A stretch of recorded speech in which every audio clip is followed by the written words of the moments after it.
આપણે આખું અનાથાલય ન ચલાવી શકીએ, એક અનાથને મદદ તો કરી શકીએ. જ્યાં પણ જે પણ આપણા સામર્થ્યથી થાય, પણ આ હાથને પુણ્ય કરવાની આદત છૂટી ન જાય એની સાવધાની રાખજો. એક વાર આપવાની આદત છૂટી ને તો પછી ક્યારેય હિંમત થશે નહીં. હંમેશા ઇનસિક્યોરિટી રહેશે. આપી દઈશ તો મને ખૂટશે, તો આપી દઈશ તો મને ખૂટશે, તો હંમેશા મારા જીવનમાં અભાવ આવી જશે એવી ધારણા બેસી જશે. આપનારનું આજ સુધી ક્યારેય ખૂટ્યું નથી. તે કરો. સ્કૂલનું નિર્માણ આપણે કરીએ, પ્રયાસ કરો. જ્યારે પણ સત્કર્મ કંઈક થતો હોય તો બધાએ પોતપોતાની રીતે જોડાવું જોઈએ. આ એક સત્કર્મ છે. ત્યારે બલિરાજા વિચાર કરે, અરે આપીને પણ મારે તો પામવાનું છે. એટલે સંકલ્પ કર્યો 3 ડગલા ભૂમિ આપવાનો. અને જ્યાં સંકલ્પ થયો ત્યાં જ વામન માંથી ભગવાન વિરાટ બની ગયા. 2 ડગલામાં તો બધું જ માપી લીધું. બાંધ્યો બલિરાજાને. રાજા, 3 ડગલાની વાત હતી, વચન પૂરું કર, નહીં તો બાંધીશ. ક્યાં ત્રીજું ડગલું મૂકું બતાવ. મસ્તક નમાવીને બલિરાજાએ કહ્યું, મારા મસ્તક પર ચરણ પધરાવો. 2 ડગલામાં સર્વનું સમર્પણ, ત્રીજા ડગલામાં સ્વનું સમર્પણ, આમ 3 ડગલામાં સર્વસ્વનું સમર્પણ કરી દીધું. સુતલ લોકનું રાજ્ય આપ્યું છે, પ્રભુ પોતે દ્વારપાલ બન્યા છે. એવા પ્રકારની કથા આગળ મત્સ્ય અવતારની કથા આવી છે. સત્યવ્રત રાજા કર્તમાલા નદીના કિનારે ઉભા છે. હાથમાં માછલું આવ્યું. એક કુંડામાં મૂક્યું તો બીજા દિવસે કુંડા જેવું થઈ ગયું. મોટા પાત્રમાં મૂક્યું તો એટલું થઈ ગયું. હજી મોટામાં મૂક્યું તો એટલું થઈ ગયું. સરોવરમાં મૂક્યું તો સરોવર જેવું થઈ ગયું. દરિયામાં મૂક્યું તો દરિયા જેવું થઈ ગયું. પૂછ્યું, કોણ છો? બોલો મત્સ્ય ભગવાન કી જય. પ્રલય કાલ નજદીક આવી રહ્યો છે. બધું જ જલમાં ડૂબી જશે. તારી પાસે એક નાવ આવશે, એમાં તારે વેદોની રક્ષા કરવાની છે. હું મત્સ્ય રૂપે આવીશ, મારા સિંહ સાથે નાવ બાંધી રાખજે. જ્યાં સુધી પ્રલય ચાલશે ત્યાં સુધી હું તારી રક્ષા કરીશ.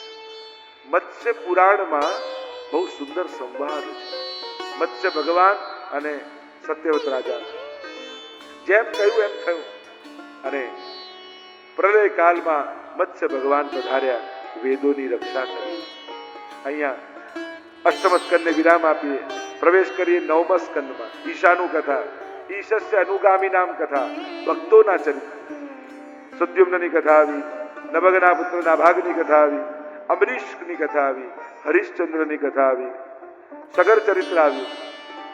ભગીરથ ના પ્રયત્નથી ગંગાજીનું ભૂતલ પર અવતરણ થયું, પૂર્વજોનો ઉદ્ધાર થયો.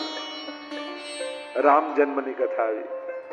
સૂર્યવંશમાં ખટમાંગ, દીર્ઘબાહુ, રઘુ, અજના થયા દશરથ, અને દશરથને ત્યાં મર્યાદા પુરુષોત્તમ રામનો પ્રાગટ્ય થયું. બધું જ સુખ છે. દુઃખ એક વાતનું છે, મારી અવધનું ધ્યાન રાખનારું કોઈ નથી. ઘરમાં સંતતિ નથી. એક વાર દુઃખ લાગ્યું અને પુત્ર કામ શુભ યજ્ઞ કરાવવા, શૃંગી ઋષિ વશિષ્ઠ બોલાવા. વશિષ્ઠને બોલાવ્યા છે. પુત્ર કામેશથી યજ્ઞ કરાવ્યો છે. ચરુ લઈને યજ્ઞ નારાયણ પ્રગટ થયા. રાણીઓમાં વાટ્યું. ભાગવતમાં સંક્ષિપ્ત રામાયણનું પણ વર્ણન. વંદન કરીએ રામચરિત્રને.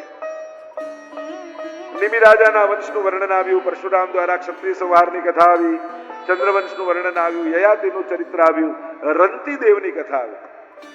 એટલા ઉદાર, એટલા કરુણામય રંતી દેવ પ્રભુને વિનંતી કરે છે કે જેટલા પણ દુઃખ દુનિયાભરના છે એ મને આપી દે અને બધાને સુખી કરો. 9મા સ્કંદને વિરામ આપીએ, પ્રવેશ કરીએ 10મા સ્કંદમાં. 90 અધ્યાય. 3 અધ્યાય મહાપ્રભુજી પ્રક્ષિપ્ત માન્યા. પ્રકરણ વિભાગ પ્રમાણે અધ્યાય ગણો તો 87. નિરોધ લીલા, અત્ર સર્ગો વિસર્ગશ્ચ, એક ક્રમ પ્રમાણે નિરોધ લીલા. કાલે એની ચર્ચા કરીશું. આइए प्रवेश करते हैं. અને કહ્યું, કથિતો વત્સ વિસ્તારો ભવતા સોમ સૂર્યયો રાજ્યામ ચો વયવંશ્યાનામ ચરિતમ પરમાદ્ભુતમ. ગુરુદેવ, અત્યાર સુધીનું ચરિત્ર તો આપે સંક્ષિપ્તમાં કહ્યું, પણ હવે મારા ઈષ્ટની કથા આવે છે, પ્રભુની કથા આવે છે. હવે વિસ્તારથી કહે છે ચરિતમ પરમાદ્ભુતમ. મારે એ અદ્ભુત ચરિત્રોને સાંભળવા છે. અદ્ભુત કોને કહેવાય એની તો આગળ ચર્ચા કરીશું. નિવૃત્ત તર્ષૈરુપગીયમાનાત ભવૌ સદા છોત્ર મનોવિરામાત ગૌતમ શ્લોક ગુણાનુવાદાત પુમાન વિરજ્યેત વિના પશુગનાત.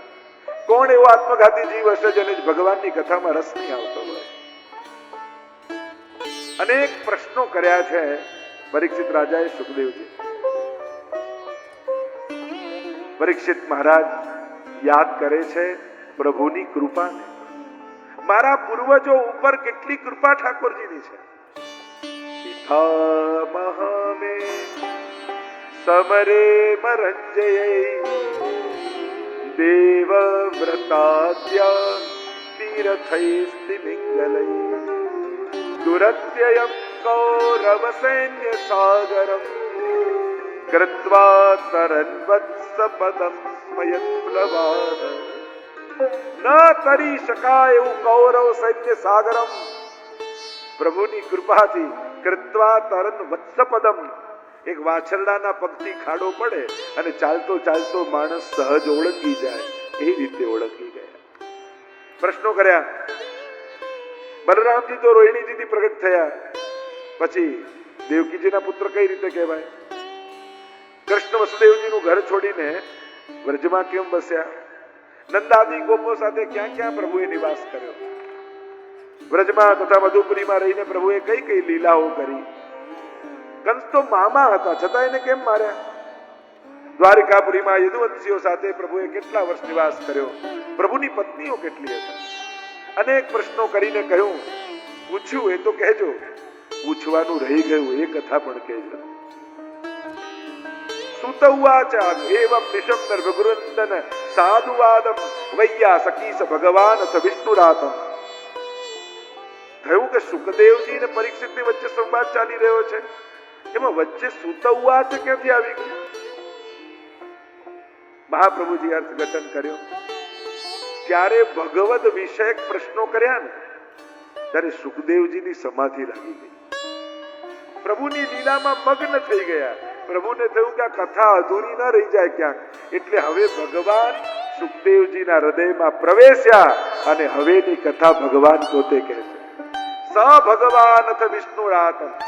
સ ભગવાન કહીને કહ્યું હવે ભગવાન કથા કહેવાના છે. ભૂમિ ઉપર ભાર વધ્યો.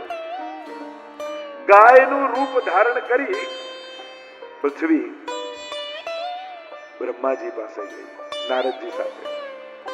તત્ર ગત્વા જગન્નાથમ દેવદેવ વૃષાકપિમ પુરુષમ પુરુષ સુક્તેન ઉપતસ્થે સમાહિત. પુરુષ દ્વારા સ્તુતિ કરી ધ્યાનમાં આવ્યા ભગવાન. કહ્યું બ્રહ્માજીને, દેવતાઓને કહો કે વ્રજમાં જાય જુદા જુદા રૂપ લઈને હું થોડા જ સમયમાં બ્રજ આવીશ.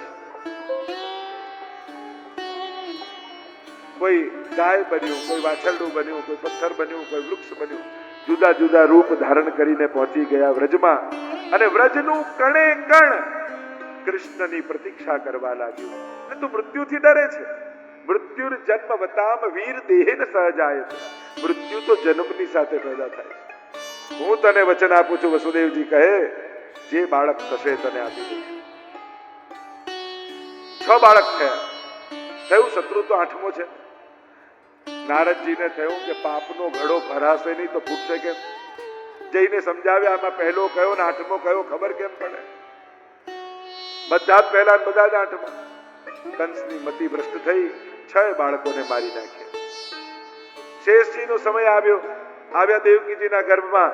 માયાને પ્રભુએ આજ્ઞા કરી અહીંયાથી કર્ષણ કરો ને રોહિણીજીના ગર્ભમાં પધરાવો. પ્રભુને પધારવાનો કાળ આવ્યો. 8.5 શ્લોકોમાં વર્ણન કરવામાં. જો આજે પણ ઠાકોરજીએ પુષ્ટાવવામાં આવે ને ત્યારે આ 8.5 શ્લોકો બોલવામાં. એ જ રીતે જયારે જન્માષ્ટમીની રાત્રિ હોય અને હવેલીમાં પંચામૃત થાય ત્યારે આ 8.5 શ્લોકો બોલી અને પછી ટેરો ખોલવામાં આવે ને પંચામૃત સ્નાન થાય. અને વર્ણન કરતા સુખદેવજી બોલ્યા, અને જ્યાં ટોપલામાં વસુદેવજીએ પ્રભુને માથે લીધા અને જ્યાં માથે આવ્યા પ્રભુ ત્યાં જ બેડીઓ ખુલી ગઈ, દ્વાર ખુલી ગયા, યમુનાજીએ માર્ગ આપી દીધો. અને એટલા માટે પુષ્ટિ માર્ગમાં ક્યારે પણ ગુરુદેવ તમારા ઘરે ઠાકોરજી નથી પધરાવતા, તમારા માથે ઠાકોરજી પધરાવે. અને જેના માથે પ્રભુ બિરાજે ને એને સંસારમાંથી બધેથી રસ્તાઓ મળી જાય.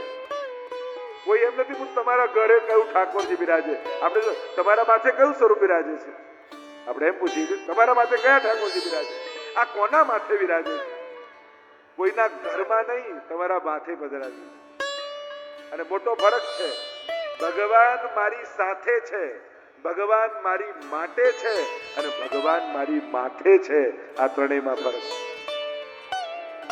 જ્યાં વસુદેવજીએ લીધા, યમુનાજીએ માર્ગ આપ્યા, ચરણોના સ્પર્શ કરાવ્યા, ચરણ પંકજ રેણુ શ્રી યમને જુદેઈ, શ્રી કૃષ્ણના ચરણારવિંદની રજ થકી શોભી રહ્યા.